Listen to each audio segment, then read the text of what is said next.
EPS எந்த மனநிலைக்கு வந்திருக்கார் அப்படின்றது தகவல் என்னன்னா, ஓபிஎஸ் டிடிவி இவங்கெல்லாம் வந்து கூட்டணிக்குள்ள வந்தா எனக்கு ஆட்சேபனை இல்லை அப்படின்ற அளவுக்கு அவர் வந்து கூட்டணிக்குள் வருவதில் எந்த சிக்கலும் இல்ல. ஆனா அவங்க ஏற்கனவே டிமாண்ட் வச்சிருக்காங்களே. திரு டிடிவி தினகரன் சொல்றாரு, முதலமைச்சர் வேட்பாளர் இவர்னா நாங்க வரமாட்டோம். அதே போல திரு ஓபிஎஸ் ஓட டிமாண்டே வந்து ஏற்கக்கூடியது இல்லை இல்லையா? இப்போ அவர் வந்து பழைய ஸ்டேட்டஸ்க்கு இருக்கணும் அப்படின்னா அதை இவங்க ஏற்றுக்கொள்வார்களா அப்படிங்கிறது அப்போ அந்த ஒரு டெட்லாக் மாதிரி வருது. அது அங்கதான் அமித்ஷாவுக்கு ஏற்பட்டிருக்கக்கூடிய சிக்கல்.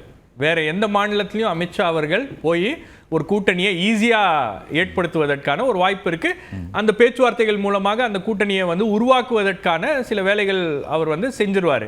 ஆனா தமிழ்நாட்டில் ஒரு மிகப்பெரிய சேலஞ்சாவே இருக்கு. இப்ப இந்த டெட்லாக்கை பிஜேபி எப்படி பிரேக் பண்ணுவாங்க அப்படின்றதா. ஒரு பொதுக்குழு நடந்து முடிந்ததுக்கு பிறகு பொதுக்குழுக்காக பாராட்டி பாஜக தலைவர்கள் போய் அவரை பாராட்டுறதுக்காக பார்க்கறது அப்படின்றதெல்லாம் ரொம்ப வேடிக்கையாக இருக்கிறது. எதுக்காக இந்த தீர்மானத்தை இப்படி போட்டிருக்கீங்க, அவர் மனசுல என்ன இருக்கு அப்படின்னு தெரிஞ்சுக்கணும் அப்படின்ற ஒரு காரணம் தான் இந்த கூட்டம்.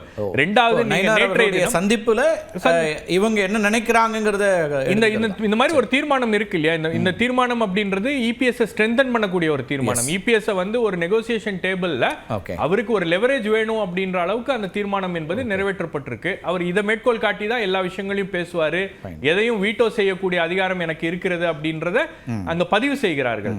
அப்போ இந்த இடத்துல என்ன பிரச்சனை வருது? அதுல ஒரு கட்சி அந்த கட்சிக்கான பொதுச்சாளருக்கு இதெல்லாம் இருக்கணும்னு எதிர்பார்க்கிறது ஓகே. ஆனா ஒரு கூட்டணி என்பது அவங்க மட்டுமே முடிவு பண்றதா இருக்க முடியுமா? இல்ல, அதிமுக தலைமையிலான கூட்டணி அப்படின்னு அது ஓகே. நீங்க ஒரு தீர்மானமே போட வேண்டியதில்லை. ஆனா ஒரு தீர்மானம் போடுவதற்கான ஒரு கட்டாயத்திற்கு அதிமுக தள்ளப்பட்டிருக்கிறது. நீங்க இப்ப திமுக வந்து தீர்மானம் போடல, ஆனா கூட்டணியில எந்த கட்சி வரணும் எந்த கட்சி வரக்கூடாதுன்றது அவங்க தான் முடிவு பண்றாங்க.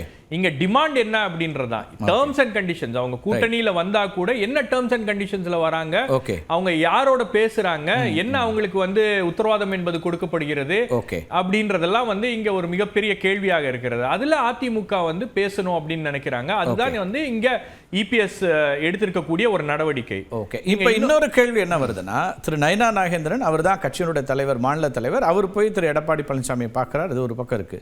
இன்னொரு பக்கம் அண்ணாமலை மூலமாகவும் சில முயற்சிகள் நடக்குது அப்படின்னா, அப்ப பாஜக தேசிய தலைமை இரண்டு விதமா இதை அணுகிறாங்களா, அல்லது இது ரெண்டு பேரும் சேர்ந்து தான் இந்த ப்ராஜெக்டை பண்றாங்களா, கூட்டணிக்கு ஸ்ட்ரென்தன் பண்றது? அப்படி அதை எப்படி புரிஞ்சு? பாஜகவுடைய நோக்கம், ஆர்எஸ்எஸ் உடைய நோக்கம் இங்க வந்து ஒரு கூட்டணியை ஸ்ட்ரென்தன் பண்ணணும், அலையன்ஸை கன்சாலிடேட் பண்ணணும். இதுல அண்ணாமலை எங்க இருந்து வரார் அப்படின்னா, ஓபிஎஸ் தரப்புல இருந்தும் டிடிவி தரப்புல இருந்தும் அண்ணாமலையை உள்ள கொண்டு வராங்க. ஏன்னா காமன் எனிமி உங்களுக்கு வந்து இபிஎஸ். ஸோ அண்ணாமலையுடைய ரெக்கமெண்டேஷனும் ரெஃபரன்ஸும் இந்த பக்கத்துல இருந்து தான் வருது.